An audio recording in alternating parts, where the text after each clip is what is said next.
Hi everyone, my name is Victoria. I'm an engineering manager at Deliveroo. Deliveroo, for those of you that don't know, is a food tech company. We feed hungry customers around the world in 13 markets. If you think that it is your PM's job to know what stakeholders want or what customers need, you're wrong. If you think that as a software engineer, your sole responsibility it is to write software according to specifications and everything else is faff, you're wrong. And if you think that it is someone else's job, perhaps a manager's job, to make your team great, you're wrong again. So for that reason, stick with me for the next about 30 minutes and hear me talking about a case study about a group of engineers and data scientists that worked together for about a year and became a high-performing team by embracing change, improving their daily practices, and overcoming a lot of communication challenges together. Before I dive deeper into my story, please let me set the scene and give you some useful context. I joined the company as a software engineer. A year later, I transitioned into a new role, and I became an engineering manager. I had a very smooth transition into my role. I was lucky. I still call my first team a happy bubble. Disappointingly, this talk is not about happy bubbles. It is about the next team I took on. So the team was a smart bunch of well-seasoned engineers and data scientists. We had a product manager. The team also shared their engineering manager and their data science manager with a few other teams, which is why I was very excited to the opportunity to step in and dedicate my full time to that team. I also have to say that there was a perception about that team that it was a bit sluggish, lacking drive, and somewhat headstrong. That team had a track record of using machine learning to build their products. I will refer to machine learning as models or algorithms in my talk. So the team has just finished building and releasing a bunch of very sophisticated models to production, and they were ready to pivot. In order to help the company with one of the most anticipated objectives for the year, which was profitable, sustainable growth through new pricing quickly. So let me explain. For customers that ordered food, we used to charge a flat fee as a delivery fee. So if Alice, the customer, wanted to order a chicken wing from a shop downstairs, she had to pay £2.50 in delivery fee. If she wanted to order 15 pizzas for her birthday party or something, from her favorite Italian restaurant, which was 5 miles away, we would charge her the same amount as delivery fee, £2.50, and equivalent amounts in all countries we operated in. Now, this is suboptimal from many points of view, and what we had to do is to find a way to charge customers a variable fee, but make it work for the company. On the other hand, every order it is delivered to you by a rider. We used to have a very, very simple formula to calculate the price which we would offer on a per-order basis to our riders. Now, if Bob, the rider, was asked to deliver the chicken wing from downstairs and he was nearby, we would pay him a certain amount. And if we asked him to deliver the 15 pizzas, he had to cycle 5 miles away, get the pizzas on his back, sail back, perhaps on a hill, and we would pay him a similar amount. Now, you can clearly see how Bob might be pissed off. So we had to find a way to pay our riders in a smarter transparent, and sustainable way.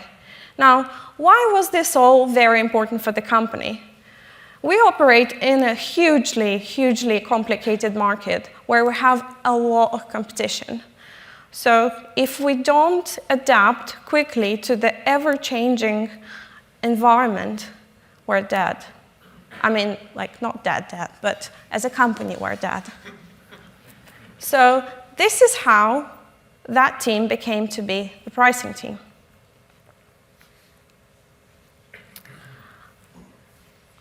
When I joined the team, I allowed myself some time to observe. So I wanted to see a few things. First of all, I wanted to see what is it that we're building. We had to come up with some brand new models, perhaps very smart ones, and I wanted to see what was the ideation session like. How did we go about thinking as a team about the products we're going to build? I wanted to see how the team works as an entity. I wanted to see how engineers and data scientists work together. I wanted to see how the team interacts with the outside world, with other teams, with stakeholders. And ultimately, I wanted to know my reports. I didn't work with them before that, so I had to know them. I wanted to see what were their contributions towards our projects, and ultimately how their individual work rolled up into helping the company grow.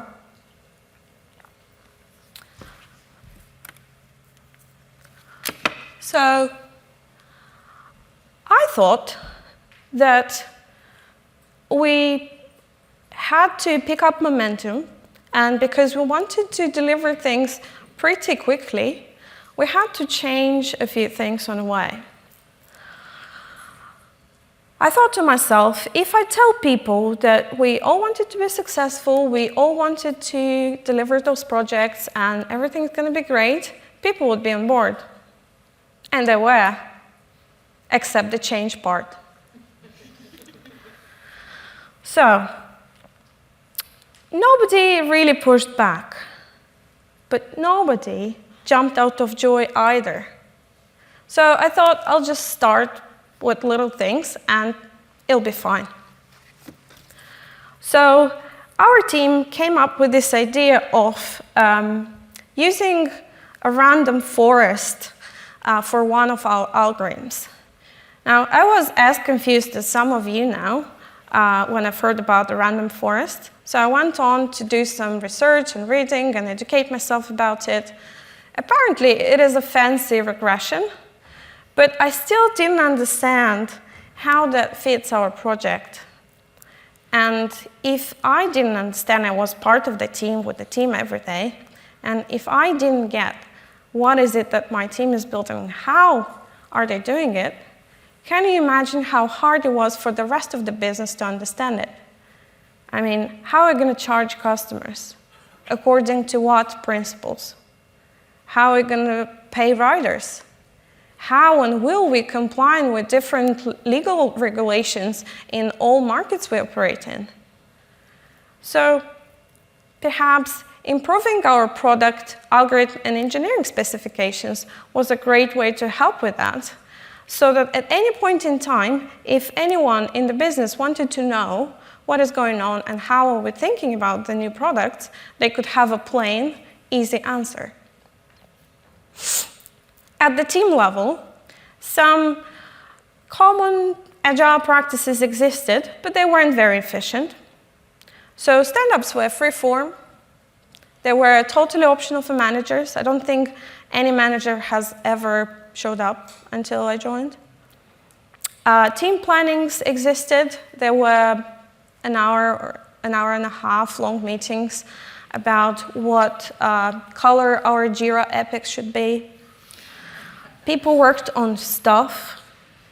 The priority and importance of the stuff was not super clear. And even if an engineer and a data scientist worked together on stuff, the outcome desired was not clear.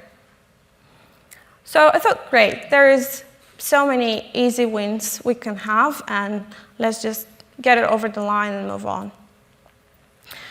At individual level, people were in principle used to have one-to-ones, but as I mentioned, they were used to a manager that was running after another 4 or 5 teams, poor guy. So we started to have a very regular schedule, think about agenda, and just getting into the habit of having a regular session with each other. Great. So a few changes in, a few ideas I still had in my mind about improvements. It was the time for the retro. I was totally unprepared to enter a 2 hours long retro to hear about how disruptive the changes were, how inconvenient and annoying it was to come to stand-up every day as early as 10 a.m. And why would managers need to know all those details, how algorithms work, how services are going to change? I mean, why do they care? Don't they need to go to meetings? Don't they have stakeholders to touch base with? I was not prepared, and after that retro, I locked myself in the room and I cried for an hour. Where's the oh? Thank you.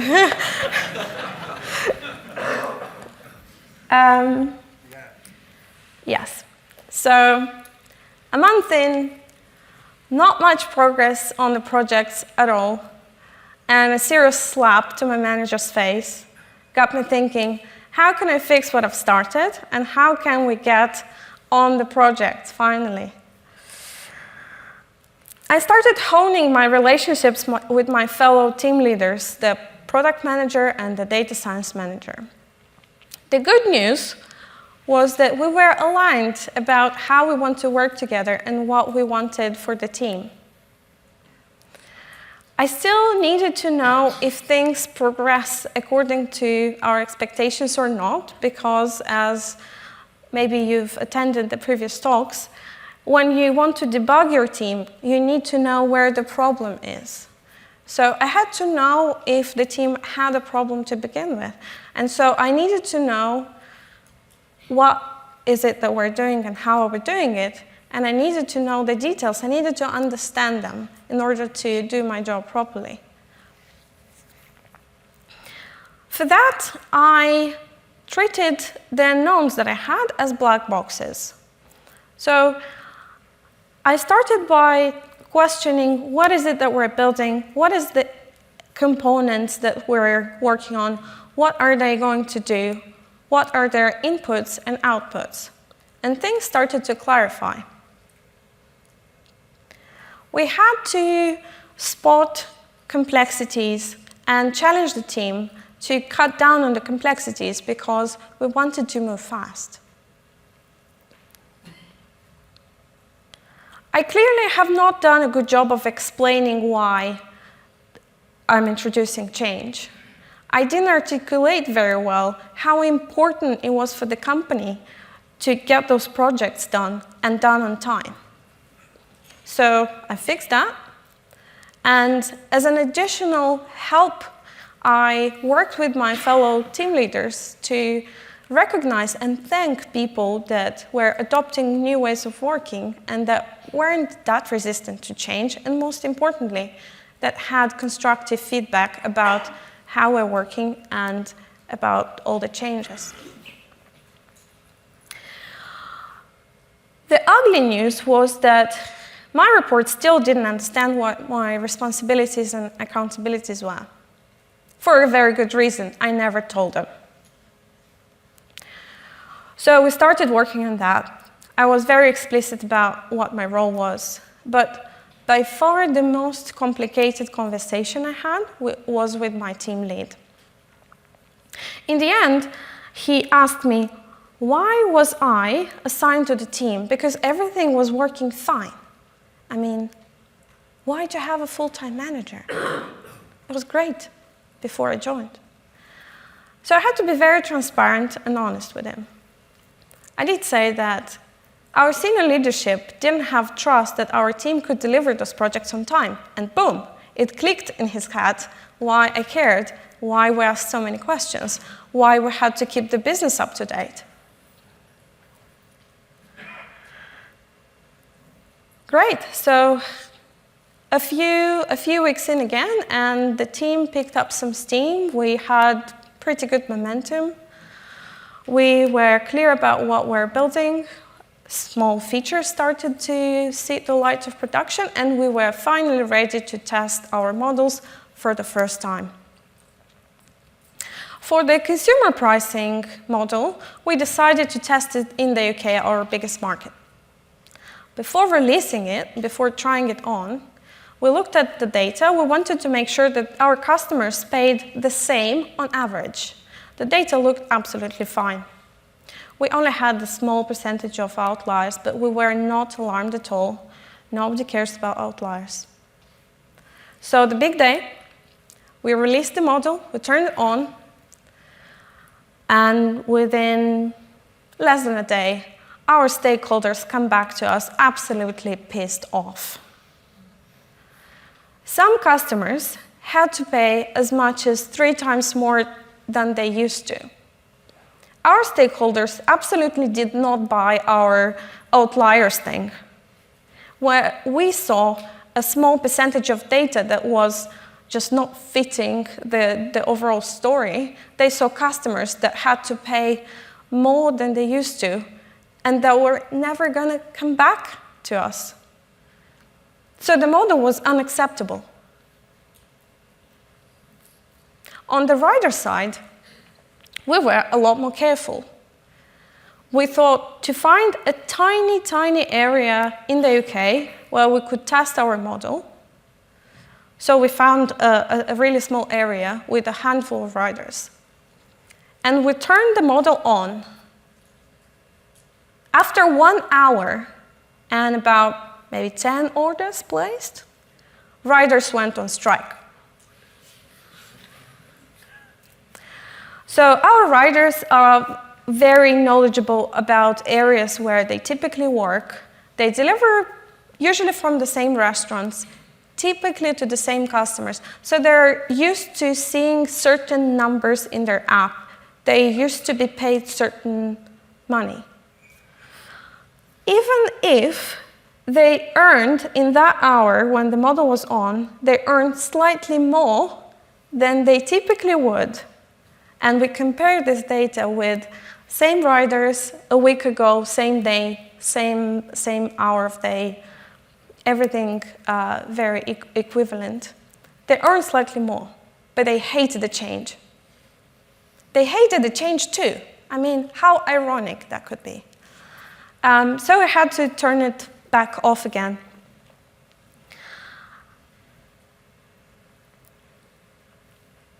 The ugly news was that clearly we didn't know our stakeholders.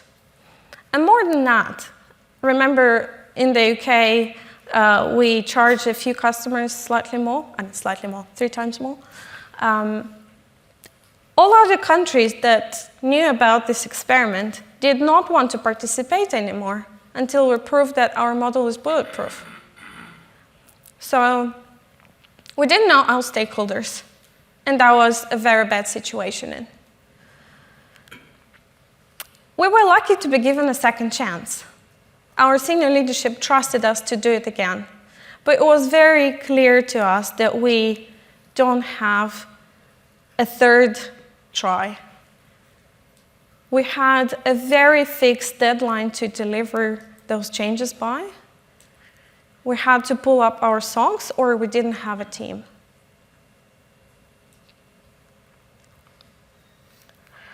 So the bad news was that the previous iteration, our first trial, highlighted that we had a lot of complexity in our processes and in our code bases. For random forest, anyone? Hello, remembers? So we had to move fast. We had a fixed deadline. We had to come up with a way to deliver those models according to the expectations and get them right. We had to be creative because we didn't have enough data scientists to work on those models in parallel. I looked at other teams in the company that perhaps had similar issues in the past, but none of them had the issue of not having enough key people in the team to deliver those projects. I mean, hiring is an option, of course, but we will never have the luxury of time to onboard those people and get the work done on time. So we had to find a different way. One crazy idea came up to my mind. What if we ask engineers to do some of the things that typically a data scientist would do? They were extremely smart people. They knew a lot of things already, and they were willing to help their colleagues that were under a lot of stress. So we gave it a go. We looked at some of the things that data scientists did, and some of the models that this team has produced in the past had a few components that were sort of part of the process all the time. So we had to come up with a data set. It's a very typical component in teams that do use machine learning to build their products. Our models had a few steps, like training, like data extraction, things like that. And we also had a pipeline that stitched all of those components together. So when we took a closer look at things, we figured that the data set is nothing else other than SQL. The model was Python. The steps for the model were Python as well. The pipeline was just scripting.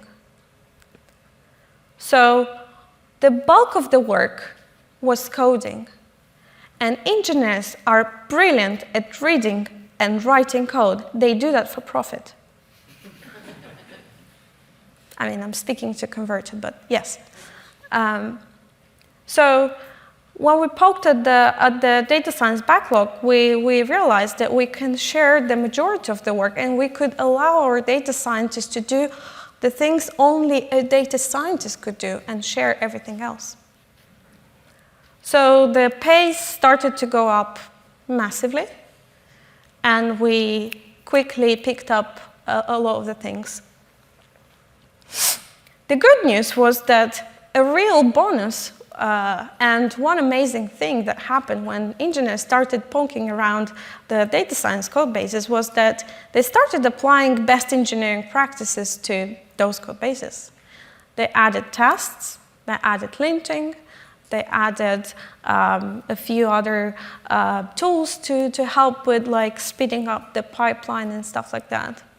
A few other useful things started to emerge. Some guidelines on how to write better SQL, how to write it so that the next person doesn't pull up their hair. A guideline on how to modularize the data science code bases. I mean, they're code bases, it's code. You can apply the same principles to most of the code anyway.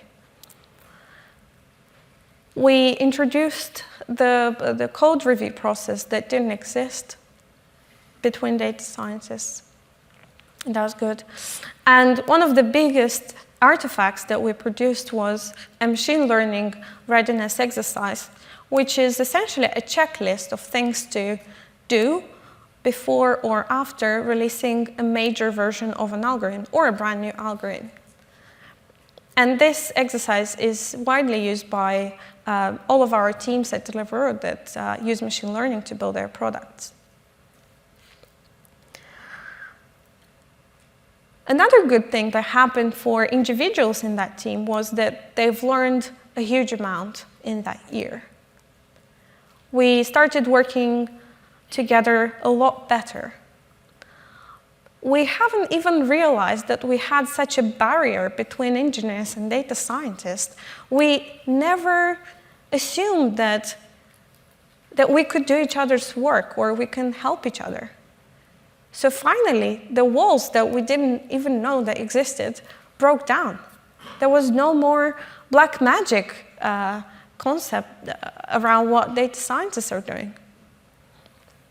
As a result, No other iteration that we released on the models made riders to go on strike.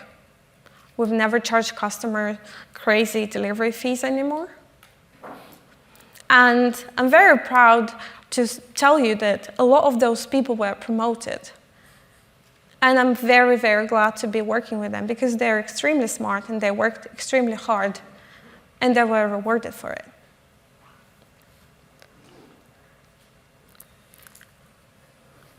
So what are some of the takeaways that I wanted you to know and think about?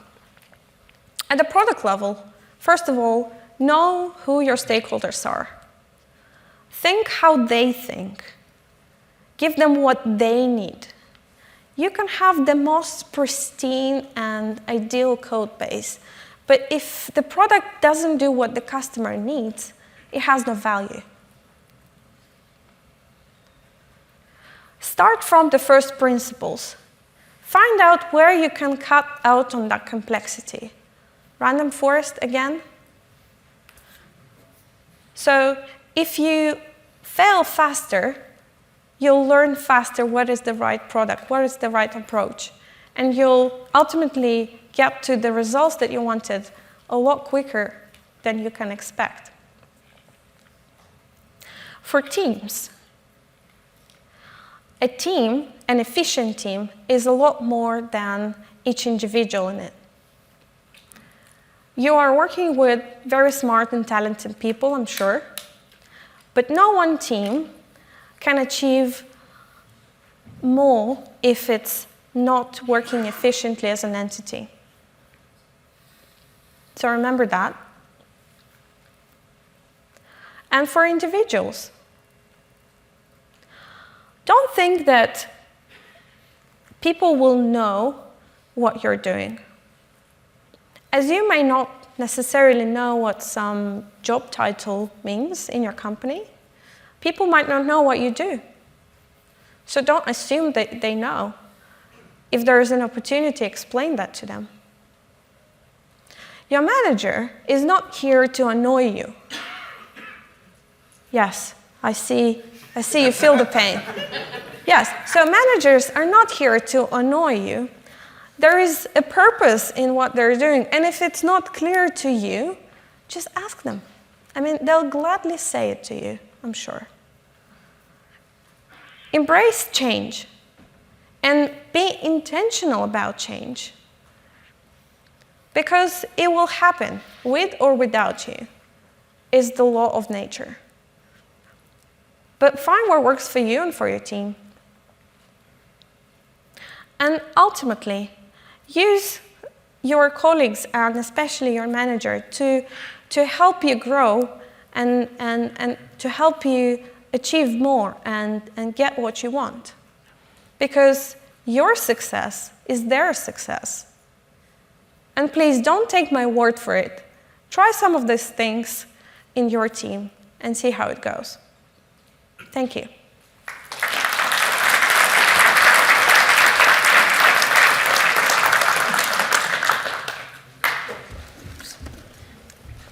Thank you so much, Victoria. We've got time for some questions. If anybody has a question for Victoria, now's the time. Oh, I hope it wasn't that boring. Bye-bye, guys.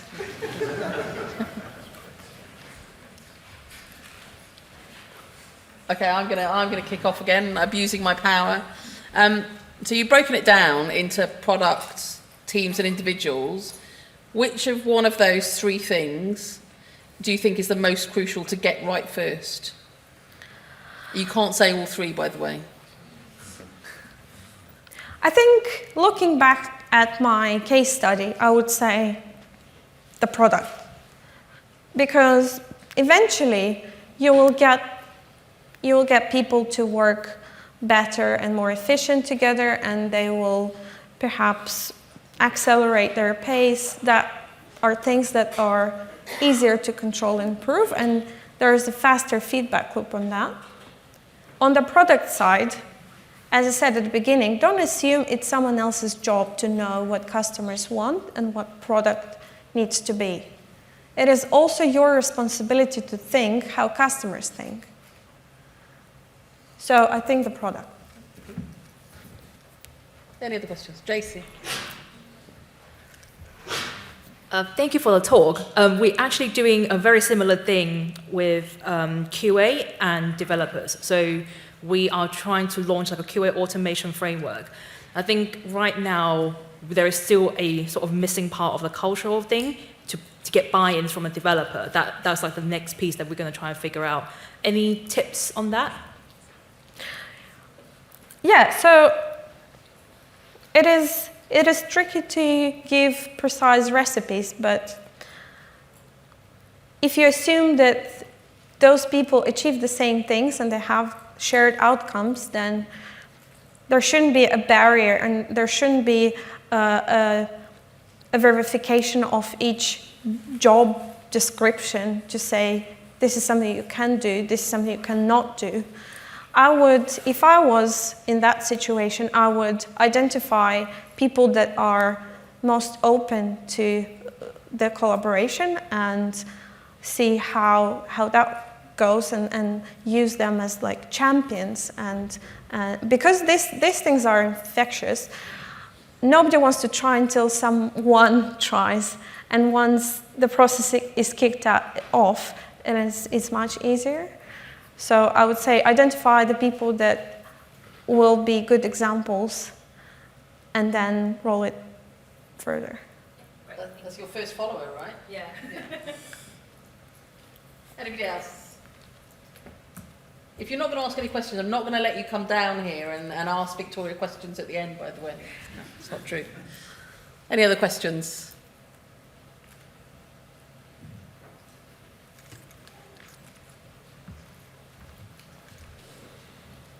Thank you for that. What a wonderful talk and a story well told.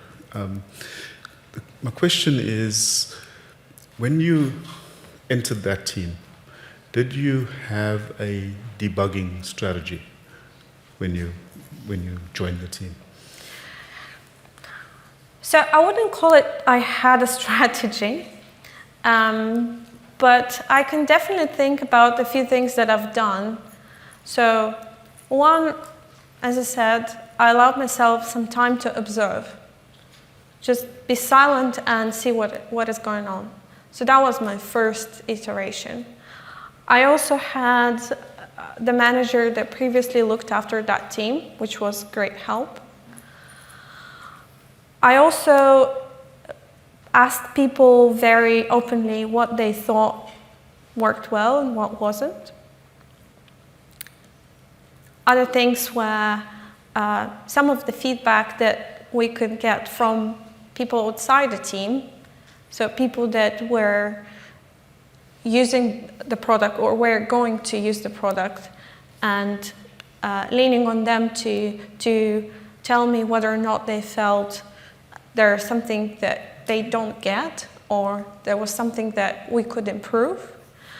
For the team itself, it is not a fixed science. Ultimately, you work with people. So you have to see what works and what doesn't.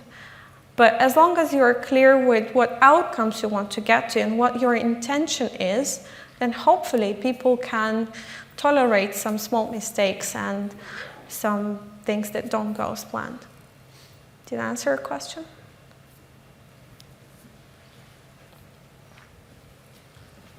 Anybody else? Okay, well, go and get yourself another coffee. The last session in here is Andy's session, which is on time, which is a super interesting talk, so come back. Thank you so much to Victoria. You know, it's her first talk at a big conference, so amazing job. Thanks very much, Victoria.